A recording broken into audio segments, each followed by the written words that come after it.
So here we have the all-new 2025 Toyota 4Runner. This one comes in the TRD Off-Road Premium trim level. It is a hybrid. So we get that 2.4 liter hybrid turbocharged 4-cylinder engine made into an 8-speed automatic transmission. Love this heritage blue. And then we get the black soft text interior. As we come around to the front end here, we do get our LED headlamps along with the LED daytime running lights. And like the Tacoma, very interesting look for the 4Runner here. Really like how it mirrors the Tacoma with that front fascia. Looks absolutely fantastic. And down here, these are gonna be optional 18-inch alloy wheels. These are the TRD blacks. Really like that design. And it kind of goes with the accents as well around the vehicle. But passive keyless entry on the front, memory seat functions here, rear window lock, one-touch up and down windows on all 4 doors, power door lock controls, power mirror controls are here. And then we do get blind spot monitors in the side mirrors. And nice ample storage in the door panel as well. It's pretty impressive. But fuel tank is there, and then lift gate, traction control, auto high beams, all of that. Hood release. We actually get a power tilt telescoping steering wheel. And then here's our power driver seat, and we do get 4-way power lumbar support there. I don't know what this is. I don't know, I guess it's a light or something. I just saw it there, it said to remove, turn it, so I thought I'd try it out. But big thanks to John Roberts Toyota here in Manchester, Tennessee for allowing me to review this 4Runner today. I'll leave a link below in the description. If you're looking to find the best price on one of these closer to home, click that second link down below. It takes just a minute to fill out your information, and I'll make sure the local dealers are fighting to get you the best price on this or whatever new vehicle you might be interested in. But I have the driver's seat adjusted for someone of my size, being 6'3" with longer legs, so sitting behind myself, decent space back here. Seat back pockets are on both sides. We get our rear AC vents, 2 USB-C charge ports, and then a 120-volt 3-prong plug-in. And there's a view of the front from back here. And then there's the sunshade for the roof. Seat folds down, bottle holders are there in the middle. But pretty impressive. 2,400 watts can be taken from this outlet. That's crazy to me. And then this headliner is very interestingly shaped. I don't know why it's so deep like that, but yeah, very interesting. Child locks are here, lock, unlock. And there's just a quick look at the roof. Gas cap here. And then as we come around to the back end, LED tail lamps. And I actually like these more in person, but specifically in this heritage blue, really feeling the back end. It's a tow hitch, there's a spare tire, there's your exhaust.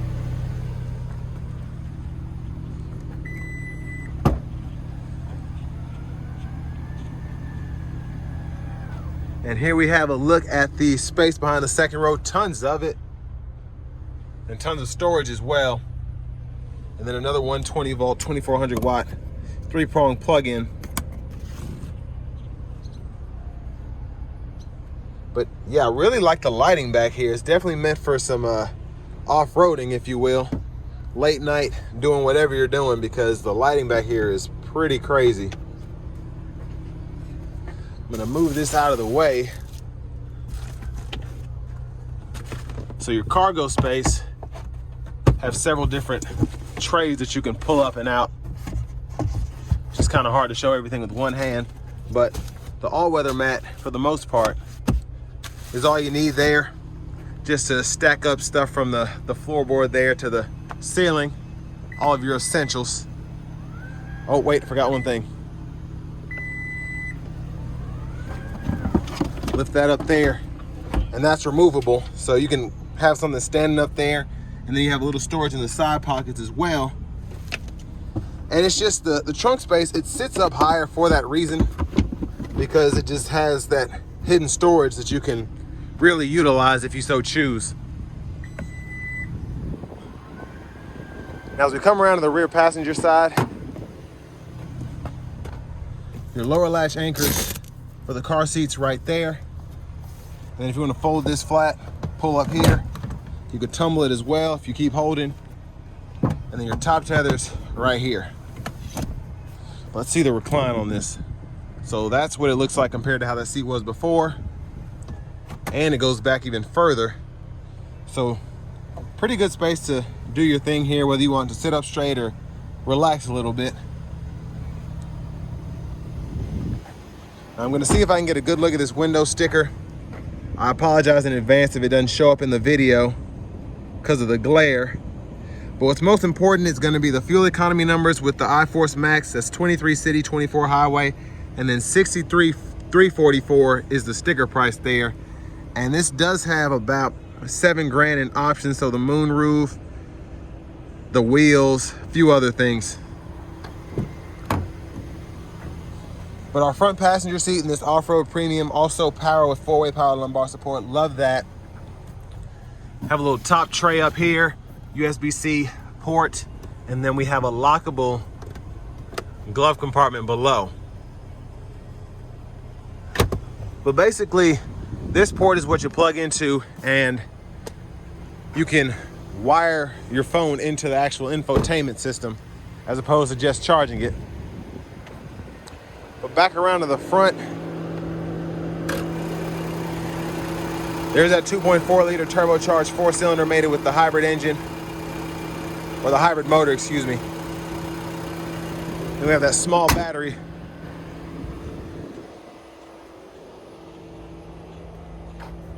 But next, let's show off the turn signals.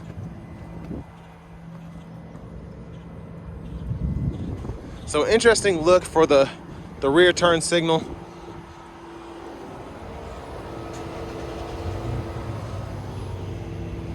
But now let's hop in the driver's seat. So I just took a look at this. I just saw it on the lot and wanted to review it the best that I could. So a lot of this stuff I'm learning with you all. Leather wrap steering wheel here, feels nice. There's the horn. And then up here, if you have the Bluetooth speaker, I believe that's what charges in here, in that little slot there, so. But to the radio, we get AM, FM, XM along with Bluetooth, wireless Apple CarPlay, Android Auto compatibility. And then we have a few vehicle settings here, pretty straightforward system. Most of the time it'll be in that music icon there or the phone. But in our general settings, we can go down here for with the language and units of measurement. If we take off the automatic, but the automatic usually kind of senses where you are and then goes accordingly, whether you need to see things in miles per hour, kilometers, so on and so forth. Backup cameras here, guidelines follow you as you turn the steering wheel. You get the bird's eye view, front cameras, curbside cameras, just a lot going on. You can change the guidelines. And then this is for serious off-roading. Kind of see everything that's going on there. But volume controls here, click that to turn the audio off. We get single zone automatic climate control, so we can adjust the temperature on this side, fan speed here. I am so excited that we have 3-stage heated cooled seats in the TRD Off-Road Premium. And then we can set fan speed here, AC toggle there, and then your heated steering wheel toggles here. And you can close off the back vents by hitting this button. Now, wireless charging pad there, 2 USB-C ports for charging, and then a 12 volt. Pretty good storage here as well. If you want to like put a phone here, and then put another one here, and then maybe even a third one charging there. But for the shifter, hit the brake, pull, reverse, neutral drive, and then you have your sport mode there, and you can manually shift if you so choose. Electronic parking brake, pull up to engage, hit the brake, press down to disengage. Your auto brake hold is here, so basically when you come to a stop, you can let off the brake and it'll kind of sit there for a minute until you hit the gas pedal. Full 4-wheel drive here, so 2 high, 4 low. And you can do that manually here by pushing this button in, then of course set it to neutral when you're going to low. And then you have several different drive modes. So your multi-terrain select is here, your downhill brake control is there, the crawl drive modes, and then the tow haul. So here you just have the eco, normal, sport, And then in the tow haul, you have that mode. And then when you're in the 4-wheel drive, you have the multi-terrain select. And again, the downhill assist if you need that. Push this button, pulls up that angle. And I kind of like it. It's kind of cool to see it, the vehicle, and then see everything around you with the cameras. And then your rear differential lock there. Bottle holders, center console cubby space. Garage door transmitter is right there. Nice big sunglasses holder. And then this button is for your sliding rear window, so that whole window goes up or down.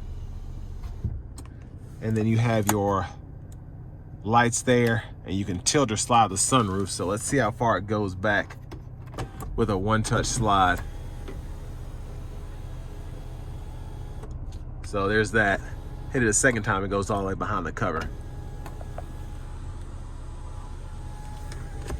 Now vanity mirrors here. We do get an LED light there, so that's good. And then back to the steering wheel itself. Left side stock blinker, high beams, fog lights, auto lights, and then you have your intermittent wipers, one time off, intermittent low, high. You can adjust that intermittent frequency here, then your rear wiper there. Push back for that fluid, pull up for the front fluid. And then at the bottom of the steering wheel itself, left side, volume controls, voice recognition, audio sources, track list, radio station presets, and then we do have our safety support system. So go between your adaptive or regular cruise there, adjust the gap for the adaptive cruise, and then you have the lane keeping system you can turn on or off. And then when everything's on, hit this button, and then you have the full lane centering and adaptive cruise going to work for you. And then just set your speed and cancel. Bluetooth button, and then these arrows, and then this little button here goes through the gauge cluster, so you can go through your settings and fool with all of that. So a bunch that you can actually do, change the gauges, what's shown here. It's just, there's a lot that you can fool with. And you have different views that you can go through as well. So I really like the digital gauge cluster on this. And there's our push button start. Finally, here's the key fob. That's pretty neat, actually. But next, let's go ahead and take this 2025 4Runner TRD Off-Road Premium out on the road for a test drive. So starting the test drive in the 4Runner here, I love the iForce Max. I love the turbocharged engines in the Toyotas from just a power perspective. It's just fun to drive. I love the blow-off valve. Just the sound you get overall is really nice. But with the iForce Max, just having that additional torque from the electric motor, it's very nice, even in the normal mode here. But what I like about it right off the bat is it drives like a 4Runner still. You still have that tight suspension where you can feel the road. This just feels a bit more refined. It feels less bulky, but again, it still drives like a 4Runner. It just doesn't feel as cumbersome, if that makes sense. And that platform, you can tell, it rides like the Tacoma does, the new ones, where it's just hard to explain. It's relatively stiff, not uncomfortable, but you can just feel the road. And again, if you have an off-road vehicle, that's kind of what you want anyway. But the Off-Road Premium, I do think, is the way to go, just because all the features you get here, just the overall look of the vehicle. Again, all it's included.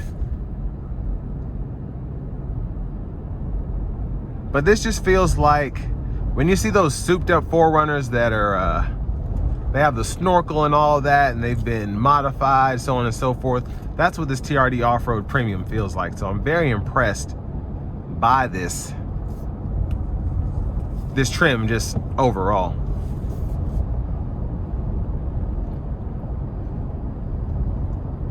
Now the seating area feels similar to the Tacoma, but at the same time, it feels different. It feels bigger in here. I don't know if it's because I don't have a truck bed and instead I have the hatch, but It feels bigger in here than the Tacoma, but again, everything feels similar. Even how the seat adjusts to see over the hood, it just feels like deja vu driving the Tacoma. But I do feel like this is just a bit more refined when it comes to the ride quality, the overall drivability. But it could all be in my head. Now, one thing that is similar to the Tacoma is the front face, and I said that earlier. Only thing I wish is we could have had turn signals that were LED, even if we had to put in like an aftermarket bulb or something in the turn signals, because the lights look so good, and then you have this blinker that's just an incandescent bulb that you can barely see. But again, that's an easy swap. You can go to AutoZone or go on Amazon and make it your own. But other than that, I'm just not sensing anywhere where Toyota missed. Infotainment system is huge from this perspective. Barely impedes on the view of the hood, but it's not impeding on what I can see on the road at all, which is great. I had it just down low enough where it's easy to hit the buttons that I need, very easy to reach. But then on top of that, it has a presence to when, you know, you get in here, you're thinking, wow, this is an all-new interior, and it shows. But still has that same feeling of a Toyota with the knobs and the buttons for everything, not having to fool with the AC controls in the screen. But I'm gonna be quiet for a minute and just let you all hear this for a second.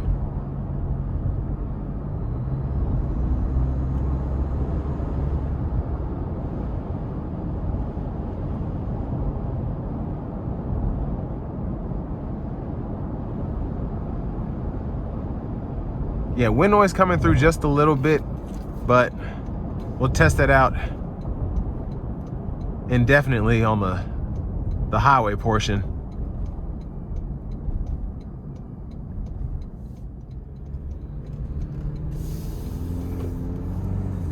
I'm gonna put it in a sport mode and we're gonna see what this thing does. I'm not gonna floor it, but I'm gonna give it something. And I'm assuming that this sound's coming through the speakers. When you go from normal to sport, it just sounds much more aggressive, but I like it.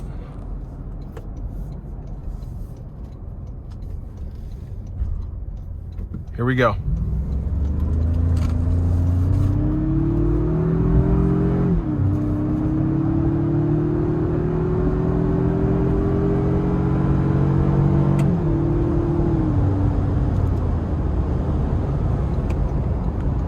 That was a pretty good pull, I think.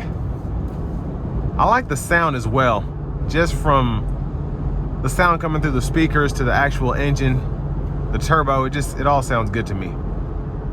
But I want to give a huge thanks to John Roberts Toyota here in Manchester, Tennessee for allowing me to review this vehicle today. I'll leave a link below in the description. If you're looking to find the best price on one of these closer to home, click that second link down below. It takes just a minute to fill out your information, and I'll make sure the local dealers are fighting to get to the best price on this or whatever new vehicle you might be interested in.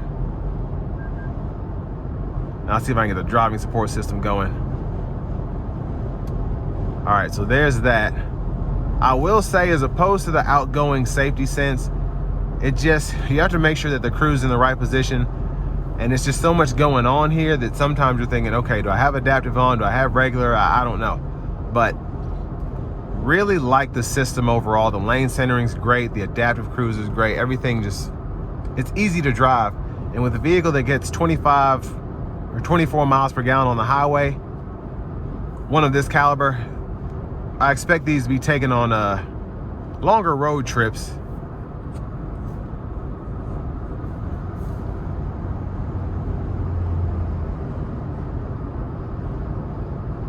But this is just a very, very nice vehicle. It's very expensive, but I had my doubts about the 4Runner having the 4-cylinder in it, the new interior, the new look, but it in this Heritage Blue in the Off-Road Premium, it does it for me. It really does.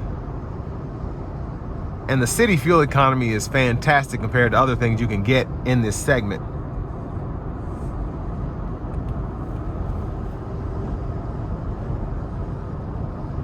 And honestly, wind noise is about the same, 20, 30 miles per hour faster on the interstate than I was on that back road, so that's nice. And the road noise, I can hear the tires. Obviously, these are off-road oriented tires, but not a big droning sound to it. I can hear it. Now, as you get up in speed, it might get a bit louder, but as of now,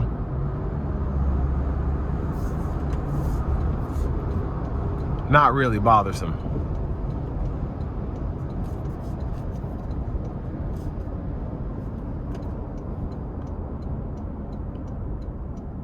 Now here in the eco mode, still has a bit of pull to it, just not as aggressive.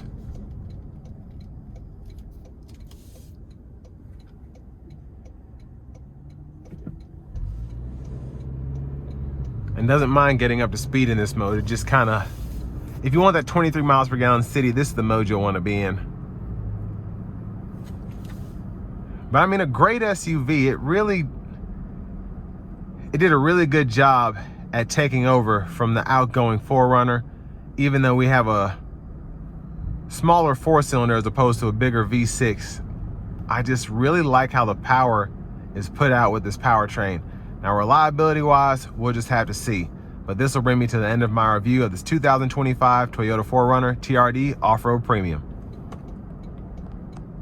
And it's all like